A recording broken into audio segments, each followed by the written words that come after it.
ভাই বোনেরা আসসালামু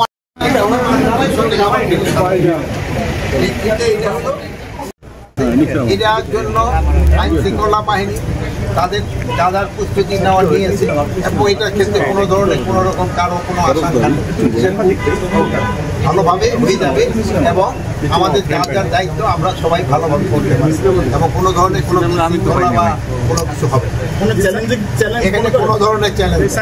আর আরেকটা আপনি প্রশ্ন করেছিলেন নির্বাচনটা হবে ডিসেম্বর, এটা হবে ফেব্রুয়ারিতে নির্বাচনের ডেটটা ডিক্লেয়ার করে ইলেকশন কমিশন, বাট এটা ফার্স্ট উইক ফেব্রুয়ারির প্রথম ইসে দিতে হবে, রোজার আগে হবে ডেটটা হয়তো ইলেকশন কমিশন। বাট এই জন্য আমাদের যা যা প্রস্তুতি নেওয়ার দরকার আমরা এটা নিয়ে নিচ্ছি এবং প্রস্তুতি চলতেছে। আপনারা জানেন যে আমাদের প্রশিক্ষণও চলতেছে, এতে আমাদের প্রশাসন পুলিশ রিপন ভাই আপনার লোকটা সরেন না ভাই, আপনার ইলেকশন কমিশন সবাই এটা নিয়ে।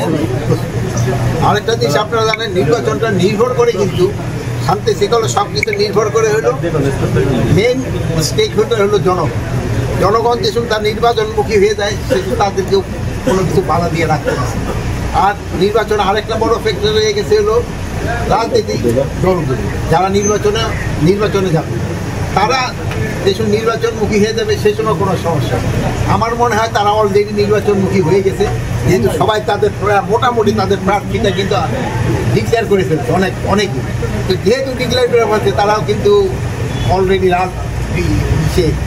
ইলেকশনের মুডে চলে আসছে, এই জন্য কোনো ধরনের কোনো সমস্যা হবে না। নির্বাচন খুব শান্তিপূর্ণভাবে হয়ে যাবে।